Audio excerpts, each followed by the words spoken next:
On today's episode, some Tough Mudder news items, Toughest Mudder Philly course preview, and a talk with Kris Mendoza. This is the world's toughest podcast.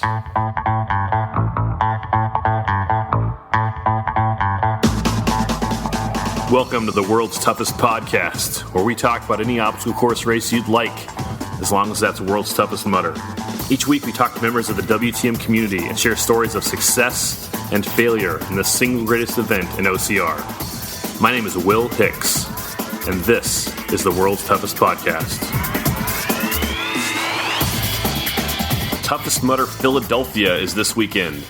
It's technically known as America's Toughest Mudder Northeast, but it's not held in the generic Northeast, it's held in Philadelphia.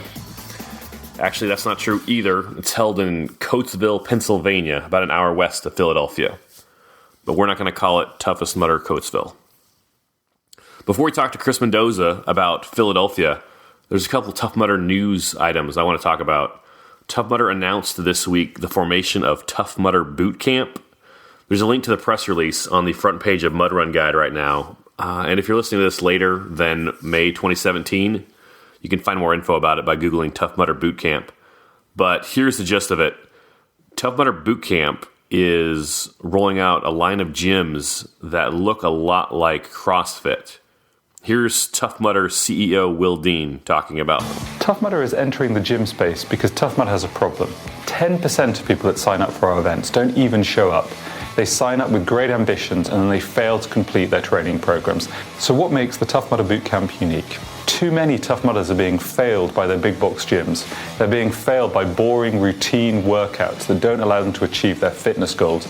Tough Mudder isn't just an events company, it's a community. It's 3.5 million mudders, 10,000 of which have had the Tough Mudder logo tattooed on them. These people live and breathe Tough Mudder. Already people are coming together, working out together. All we've done is put a label on that. According to the video, E-Rock designed the workout programs that Tough Mudder Boot Camp is going to use. Before he became the Tough Mudder warm-up guy, E-Rock was a personal trainer in Hawaii. Here's E-Rock talking about Tough Mudder Boot Camp. The Tough Mudder Boot Camp workout is designed around our 4 pillars of strength, endurance, agility, and power. Investing in the Tough Mudder Boot Camp is truly as turnkey as you can get. I've done the hard work of developing the equipment list, the hiring protocols, even a technology platform that is state-of-the-art. You can see the full video at bootcamp.toughmudder.com or on the World's Toughest Podcast Facebook page. Most of the people on the World's Toughest Mudder community page were down on the idea of the boot camp. But I don't think the boot camp concept was designed for us. You think it is. We think it is because they're talking about the 3.5 million people who have run Tough Mudder and the 10,000 people who've gotten tattoos. And I'm sure a lot of people from that group will check out the gyms.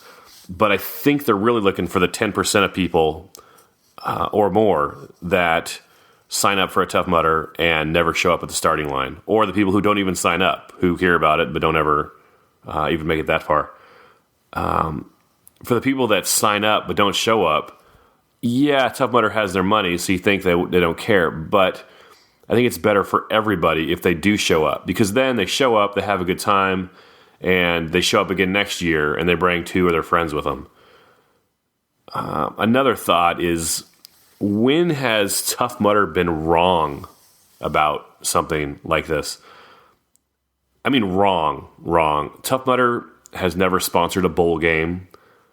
Tough Mudder has never made a Diet Ninja Warrior TV show.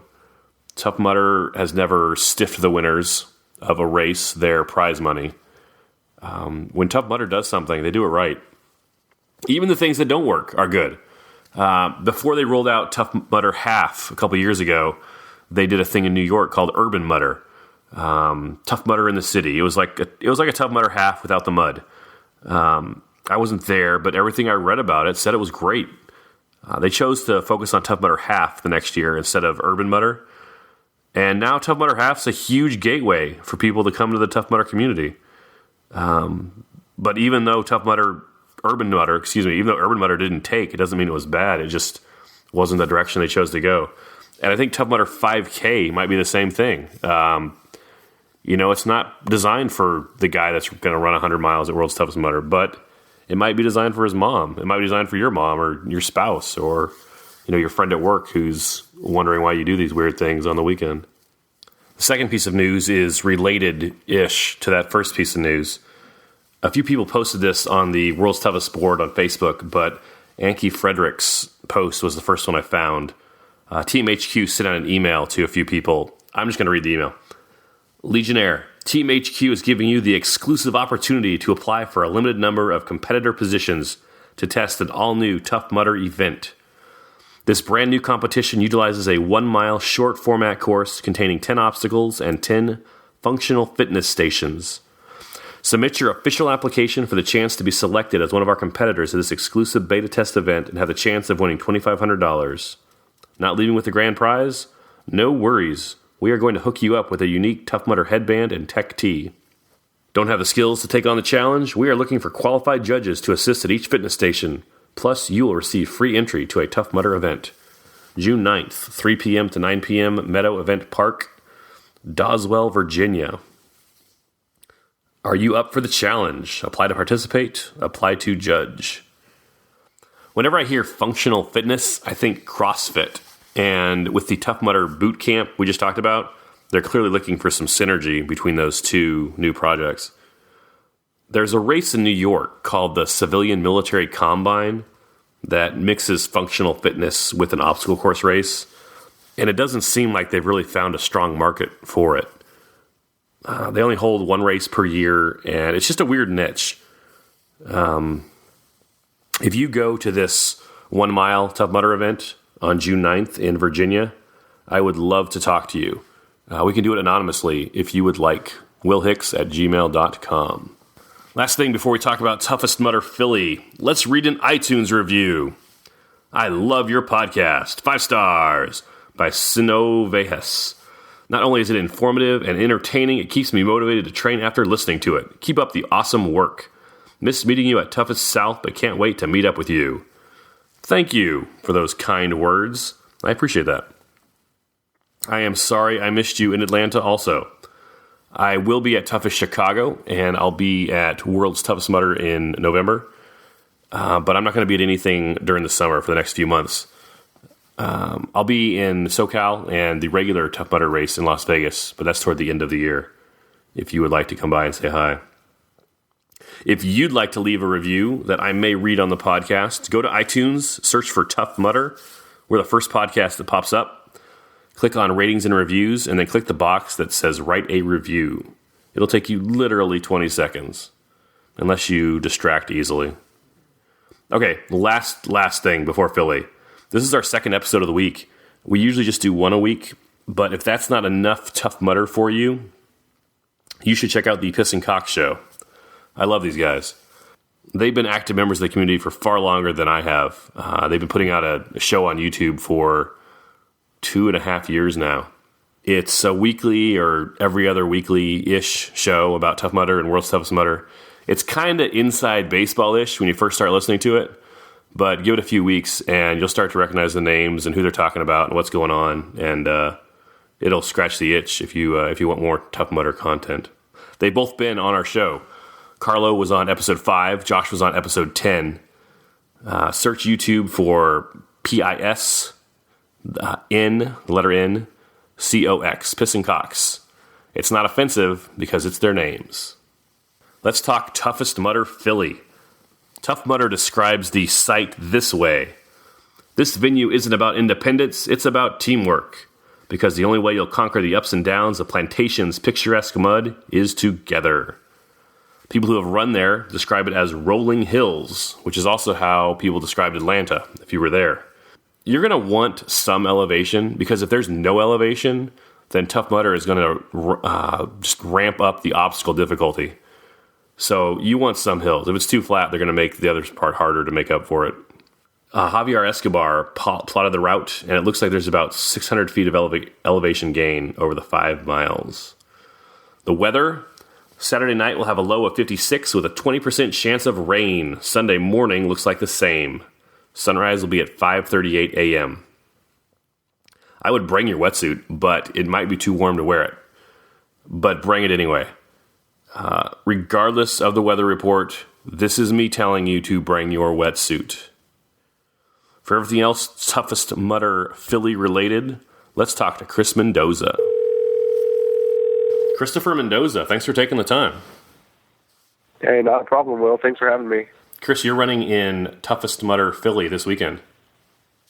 I am. A little bit of a last-minute decision. So you ran in Toughest L.A., and you finished in 6th place with 40 miles. I was looking at the stats. You were less than 2 minutes behind 5th place, that Elite Contender status. How did Toughest L.A. go for you? Toughest L.A., it was tough. I wasn't feeling great going into it, but, I was chugging along, doing pretty well, keeping up with Austin through about, the first 25 miles or so we were kind of running together.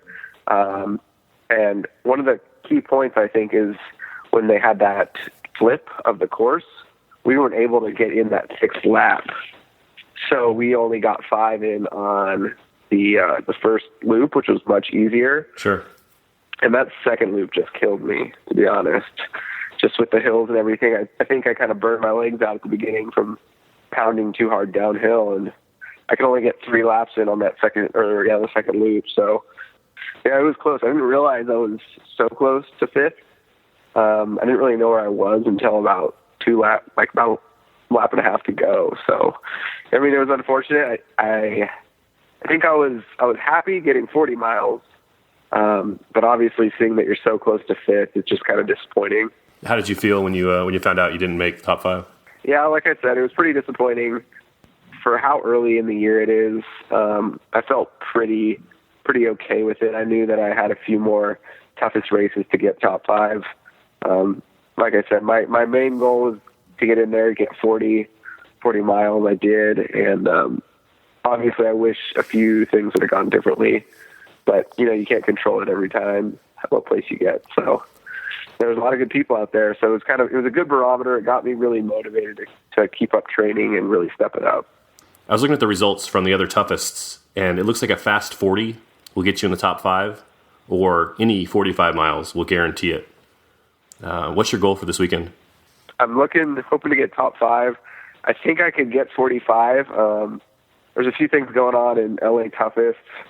Wasn't feeling 100%, so I'm thinking I'm hopefully going to feel better and hit that 45-mile mark. That's really what I want to hit. I kind of just want to keep improving. From what I've heard, Philly isn't as hilly, so that might lend itself to a faster course, but you never know with the kind of obstacles they put in the way. I heard in Atlanta, Mud Mile just took up a ton of time, so we're going to see how it plays out, but I'm definitely going for 45. Do you have any plans for Chicago or Whistler? Yeah, going to both. Already signed up, ready to go to both of them. So, I don't know. I'm really glad I get to go to Philly. It's going to be a new experience. I'm excited for Whistler and Chicago, though. So it's going to be cool to kind of see progression over the 4 different races. Before we talk about the toughest Philly course, I just want to talk about World's Toughest a little bit. Last year, you got 100 miles at Vegas, but you finished in 3rd place. How did that feel to break 100 but still not win the whole thing?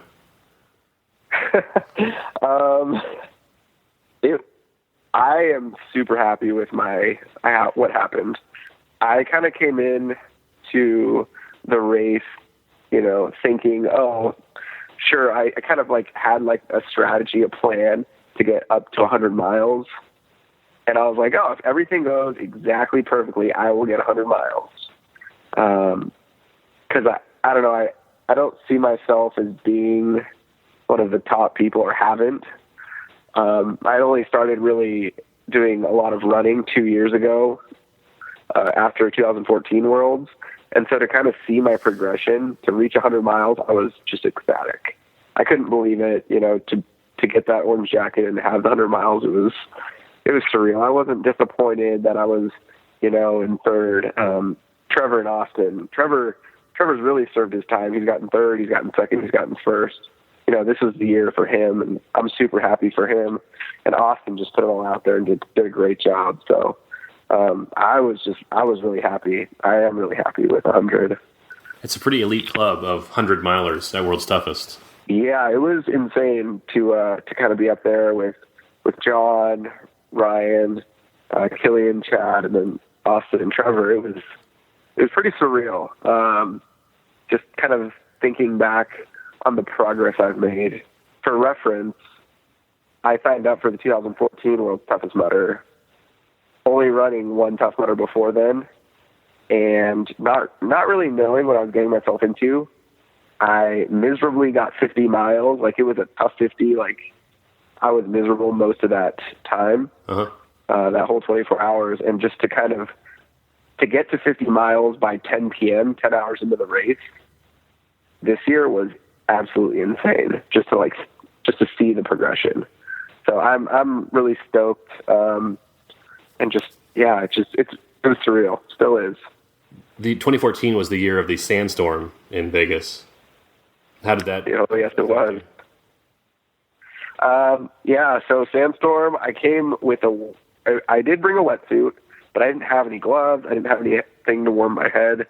There was a few 2 to 3 hour breaks I had to take just to avoid hypothermia. My parents were crewing for me. My mom's a nurse, and she's like, "Nope, you're not going out. You know, you're not even making sense right now.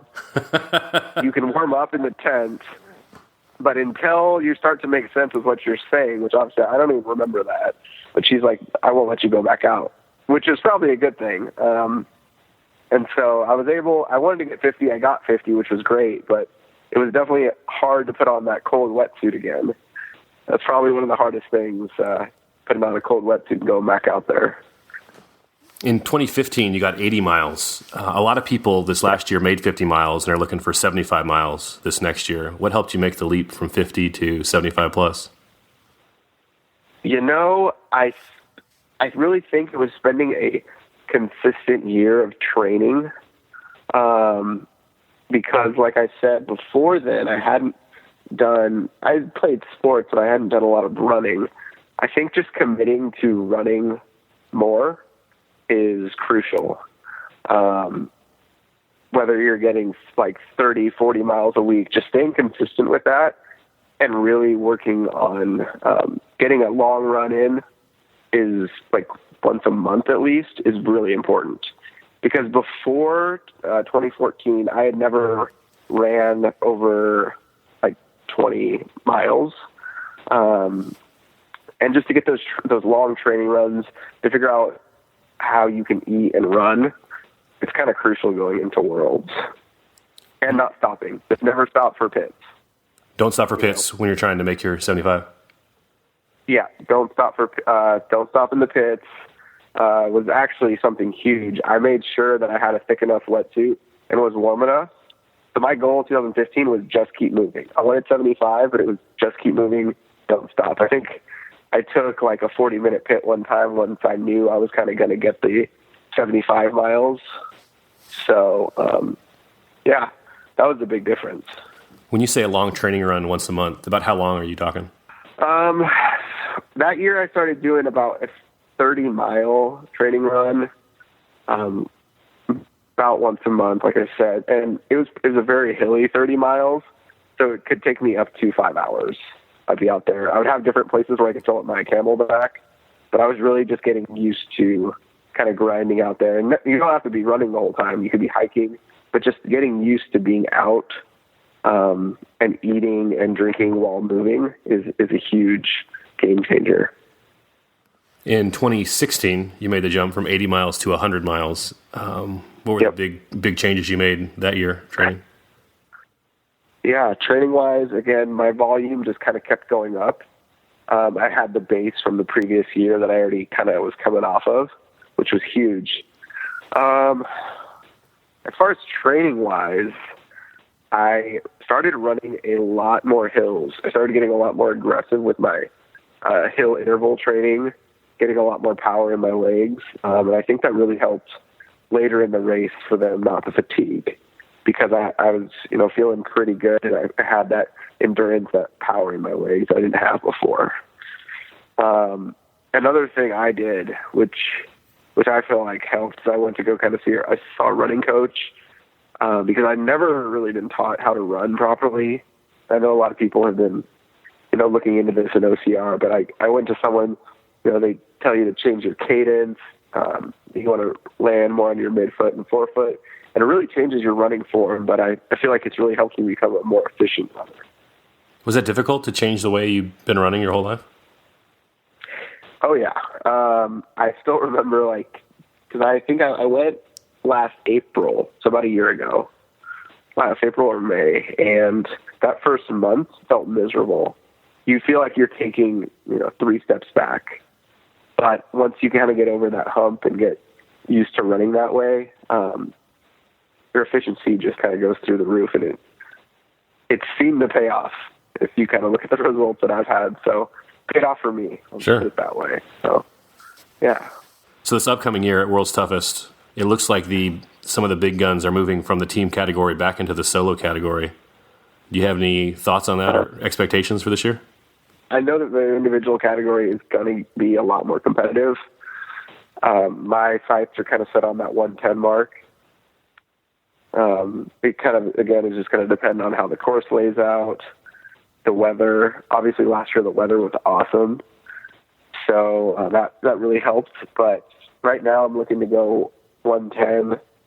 I haven't made a decision yet. There's always a possibility of going into the team category, but I haven't made any final decisions yet. Probably wait till September, October to really decide those things. Sure. Who would you team up with? Yeah. I've talked to my friend Trevor. Not sure if we're going to do anything, but we've kind of floated the idea around. I know that he might want to go defend his title.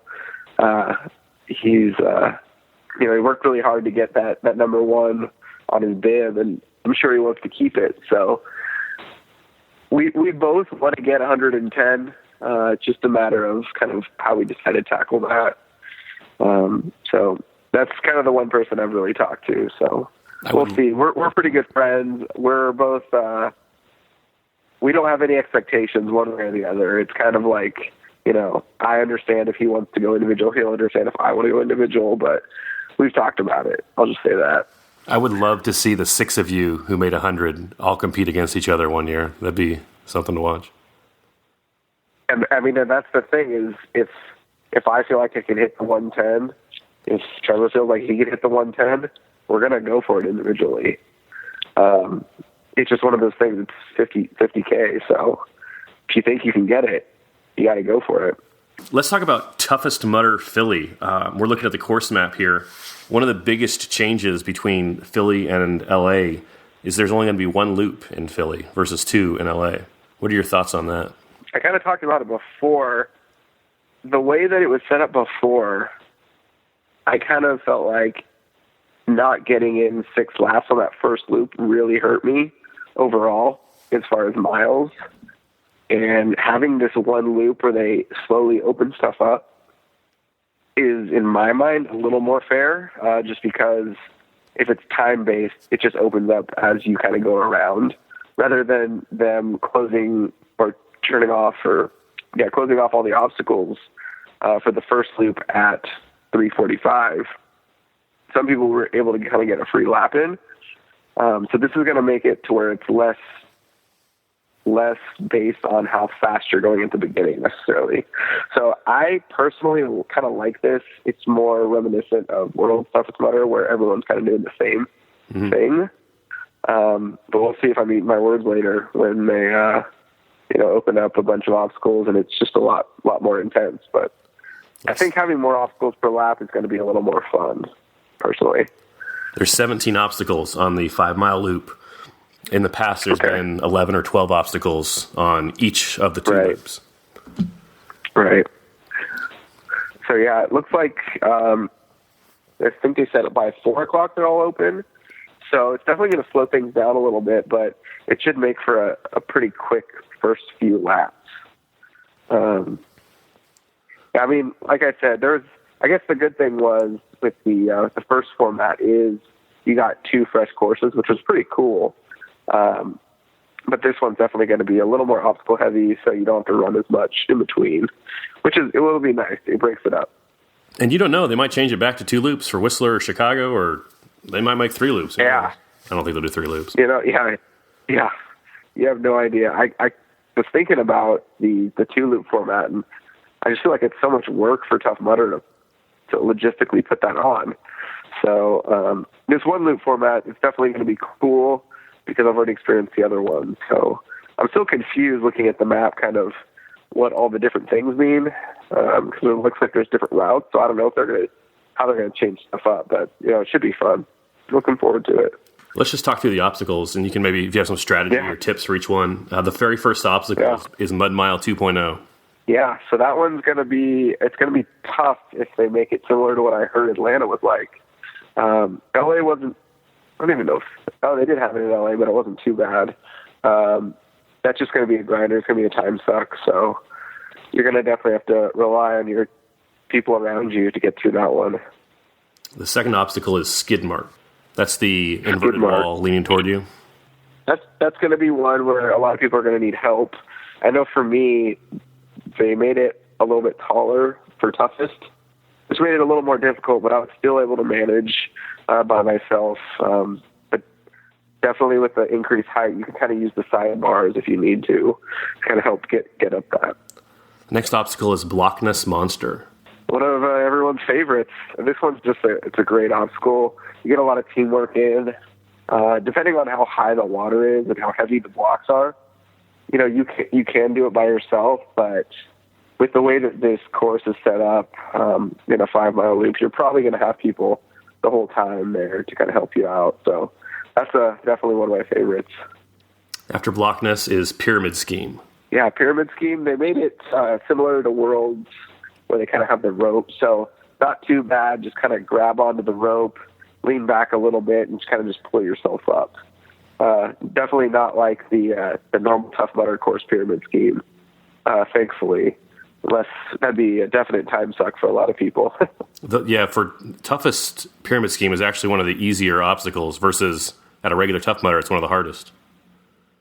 Yeah, and that's the funny thing is I remember like just running last year, if you'd run on like the first wave, you'd really have to wait for people just to complete Pyramid Scheme because you need at least 3 people to do it. So thankfully for Toughest and World, they made it a little easier. After Pyramid Scheme is Everest 2.0. Yeah, so that's the classic, just a quarter pipe. I'm assuming they're going to have a grappler modification. I heard at the UK that you didn't even have to throw the rope up, but there's people still having trouble getting up. So kind of as the night goes on, I expect to have more and more trouble with that. Sometimes it gets a little difficult to get up, gets a little slippery. So it will be interesting to see. Everest is one of those just classics that I love, though. And I'm really glad they put in the grappler modification because I know a lot of people can't do it, especially after the first lap or so. So, do you like using the grappler? Do you like using the grappler or going up the regular side? No, usually I'll just go up the regular side. If I'm getting too tired, then I'll go up grappler side. So, the next obstacle is King of the Swingers Hang Time. Oh, okay. I was wondering what that was. So this one actually at L.A. a little challenging for me just to kind of get the hang of it. I thought the bar was kind of far out, so I was just trying to reach the bar, and I was able to finally get it by the end, but you definitely have to hold on a little bit harder or a little bit stronger with your grip strength than I thought you would initially. But I really like the new modification where you kind of have to let go, grab onto the cargo net or the rope, and then kind of traverse yourself down. It definitely makes it a lot more difficult than like Double Rainbow was, or obviously the traditional King of Swingers, but it allows you to stay dry if you complete it, which is, I think, another big advantage of getting it. It's hard, but it's fun. It's so much fun. Like, once you get it, it feels so good. And one thing I love about Tough Mudder is they just come out with, like, big, crazy obstacles, and this is no exception. Like, it's just the production of the obstacle is amazing. You can't build. Just to kind of Yeah, it's crazy. You can't build King of the Swingers in your backyard. No. I tried, in my little LA apartment, but they got mad. So, yeah. After Swingers is Ladder to Hell. Yeah, that one's just a up and over type thing. I actually noticed on this one, I don't know what it is. I think it's how much flexibility you need just to kind of get up. I always end up cramping on that, on the way up or on the way down. But it's not a difficult obstacle. It's just I always notice I cramp on it. So I do too. I like it. I think it's the distance between each rung or each step on the ladder. For some reason, just making that stretch. No, I agree. Yeah, it's crazy. It's like, oh, this is not hard, but every time, either up or down, I get some cramp. About halfway through the course is Augustus Gloop. Ah, yes. This one, just kind of go under the fencing, go up that little pipe. If you've never done it before, don't go up it straight. Kind of go sideways from the entryway, because there's a ladder on each side. There's rungs that you can kind of use. So go in it sideways so you're not facing out. And that's really going to help you kind of use it as a ladder instead of trying to put both hands out on each side and climbing really awkwardly. I kind of use the one side is my back's against, and I'm pushing against that, and the other side I'm using my hands and feet to kind of crawl up it. And don't look up, because there's just a ton of water down on you. It looks scary, but it's not actually really that hard. Yeah, I mean, that's one of those mental things. If you get claustrophobic, I can see it being really scary. I'm not. My fear is heights, so for me the cliff sucks, but Augustus Gloop I love. It's one of those mental obstacles. Speaking of mental obstacles, the next one is Arctic Enema, the Rebirth. Yeah, this is definitely a mental one. This is the one in LA that I was dreading every time going around. I just remember getting out of it and my body kind of hurt. I felt like throwing up right when I got out of it. So my last lap, I made sure I got a head warmer, and I had my windbreaker just for that obstacle. I was fine the rest of the loop, but that's definitely a mental one. You just got to do it. Not sitting there is not going to help. So I just go as quickly as I can. That's true. Standing there looking at it's not going to make it any warmer. No. And when you're going for time, if you are, it's just letting everyone else catch up, or you're falling behind. So, and I think it was you. Were you saying that you go feet first? Yes. Through this one? Absolutely. I always go head first. I don't know. That's weird to me that you go feet first. You know what? why I do it? I can tell you exactly why I do it. Because if I'm going feet first, my feet can I can probe with my toes to find out how big the opening is before I get down there. If I'm going head first, I'm just trusting there's an opening. So, yeah, it's talking about going under the wall. Yeah, that's to me. I feel the exact same way. It's weird that anyone goes head first to that, but yeah. Yeah, so I go head first so I can kind of grab onto the wall and pull myself through, and then I can reach my hand up so I know I've passed it. Yeah, I remember you saying that on one of the podcasts, and I was like, "What?" And it didn't make sense to me, but yeah. So, are you saying you go head first, upside down under the wall? No. How do you grab it? So, my palms will be up. Okay. I'll kind of go down with my palms up, and then grab on the bottom of the wall, and then pull myself through. Making sure I stay under the wall, though, so I don't hit my head. I guess it doesn't matter as long as you get through. Yeah, exactly right. That's the key. And just when you get out, start moving as quickly as you can. Don't slow down. I found you just got to keep going. It actually made Death March in LA, kind of okay, because that finally gave me a chance to warm up. So I was just so cold. Yeah, it was cool. But we'll see how Philly is. It's funny because Atlanta was so much warmer. There was no ice in the water in Atlanta, and it was just a cool bath going through. It was nice. You didn't want to get out. Oh. So people are saying it's because it was hotter in Atlanta, but they've got generators. It was just for whatever reason it was warmer there. Yeah. I mean, the time in LA, it was like it was just an ice block pretty much above you. Like I couldn't really tell that I was past the wall very well because it was just ice. So, yeah. The next obstacle is Funky Monkey, the Revolution. This is an amazing obstacle. So it's the monkey bars, and then you have the 3 spinning wheels. The key for that, if it's slippery, you kind of have to do 1 monkey bar at a time. At least that's kind of what I do. Because if it's too slippery, you're going to slip off. And then when you get to the wheel, for me, I always make sure I spin to my right so that my right arm is leading. Because my right's my dominant arm. So that's kind of one of the keys for me. I've actually accidentally got on the first wheel on like the left side, and I ended up switching left or turning left. I got through it, but it was a little more difficult. So that's kind of like something that I do. Might help out other people. That's a good tip. So when you get onto the wheel, you make sure you're kind of weighted to the right of the right side of the wheel, of the horizontal wheel. Correct. And then that way, because then you lead with your right the rest of the time. For the last 2 wheels. That's a good tip. Yeah, because I'm right-handed dominant and I'm strong with my right hand, so I know I'm more stable with that. Yeah. Next obstacle is Stage 5 Clinger. Yeah, so this is one of the new ones they kind of brought out.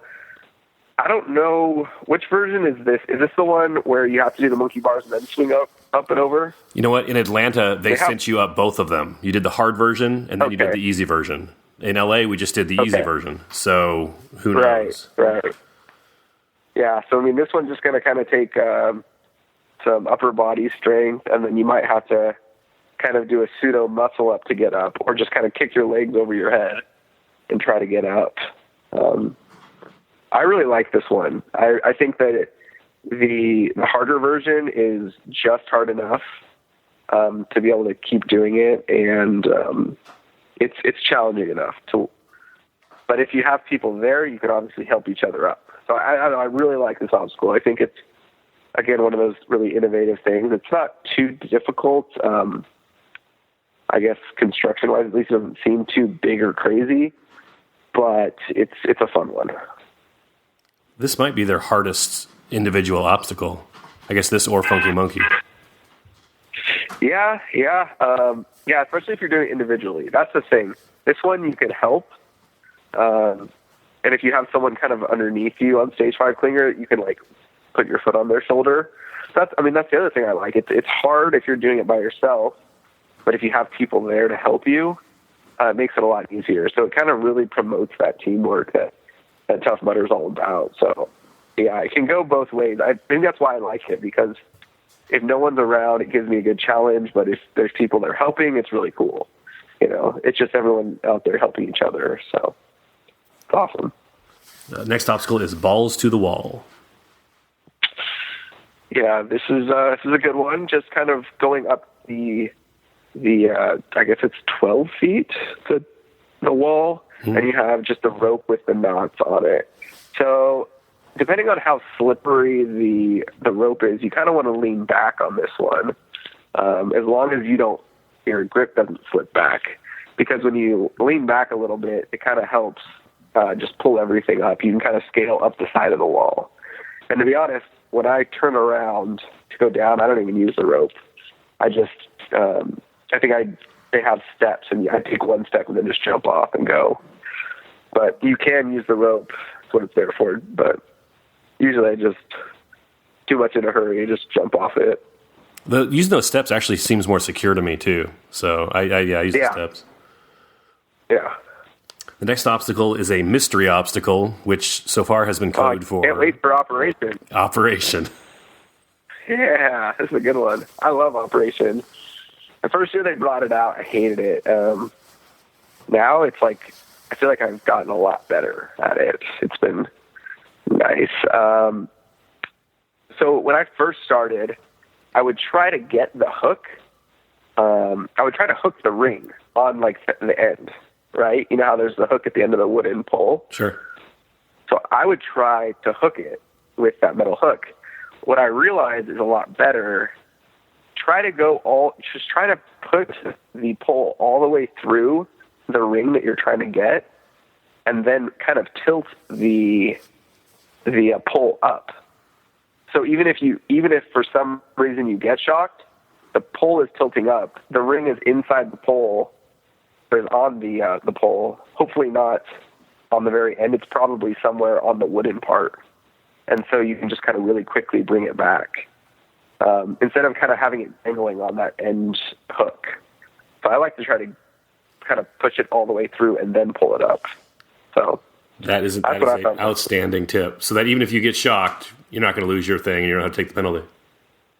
Yeah, because I've done that before. I kind of tilt it up, and it's inside. It's not on the hook at the very end. It's on the wood. And so even when I'm tilted up, I'm just like pulling it back as fast as I can. And even if I get shocked, it's still tilted up. I'm still okay. So last three obstacles. The next one, last four obstacles. The next one is Quagmire. Is that that's like just the mud? It's usually like a big mud puddle almost with like hidden holes inside there. Yeah, that one, just keep your center of gravity kind of low. Don't take too big of steps. Sometimes I can kind of get an ankle, kind of twist an ankle on those. So yeah, I try to stay a little conservative through that one, just because, an injury, a stupid injury like that can take you out if you end up twisting an ankle or something. After Quagmire is Black Hole. That's the Legionnaire version of Birth Canal, yes. Yeah, okay. Yeah, this one, it kind of sucks just because you're just crawling underneath, and it's just these heavy barrels of water pretty much on top of you. I go through it sideways. So instead of army crawling forward, I go through it sideways and slide, because then I can kind of distribute it along my whole body at once. And then it's like a short, like you're through, so there's less time where you're under the entire piece of water. So that's kind of, I go the same direction as the water troughs. Sure, yeah. Go through it sideways. That's a good tip. Yeah, that's what I do. The next to last obstacle is Pitfall. There's Pitfall going up the tube and then kind of down, just jumping down. I think Pitfall is another kind of mud puddle like Quagmire. But it could be that. Yeah, I get confused because is Shawshank the one where you kind of go up the tube and then jump down, right? Shawshank, or sometimes they have another name for it too. Upper Decker or something like that. Yeah. I mean, but if it's just a little mud pit, then you just kind of get in, get out. You might have to go over a mound or something, but it's not really a big deal. The last obstacle is Kong. This is another one where if it's slippery, it can get pretty wet at some points of the night. So I am personally a fan of 2 hands on each ring. So I'll go out to the first one, put both hands on, then go to the next one, both hands on, next one. That's just what I found works for me. And don't look down, especially if you're a Carlo Piscatello. You might end up breaking something or just being soft and finishing, just quitting. So. But no, seriously, I actually don't like this one when I first started doing it, or didn't, I should say, because I don't like heights, and even though it's only 10 or 15 feet in the air, still freaked me out. So my advice is don't look down and just think of it as rings, because a lot of people can do rings and just don't think about looking down and falling. Because then once you do that, you're kind of done. Sounds good. Kris Mendoza, thanks much. Any last-minute thoughts on Toughest Mudder Philly? No, except I heard that Ryan Atkins is going to be out there. So I'm excited to see him, because I was a little worried. He got a little infection after doing Bruce Trail. I shouldn't say little infection. He got some blood infection after running. And he was on IV antibiotics, it looked like. So I'm excited that he's already back and out. He's an animal, so I'm excited about that. Excited to see everyone else out there and really just ready to have fun out there. Kris Mendoza, thanks much. Thank you very much, Bill. Mendoza is a really nice guy, and that might be why that he got... Special thanks to Kris Mendoza and Keith Allen for our music this week.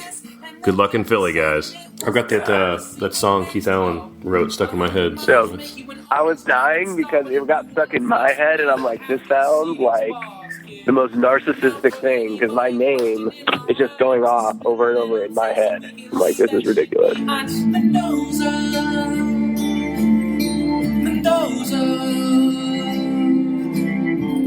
Please train with Wesley Kerr some more so you can go from third to fourth. Mendoza.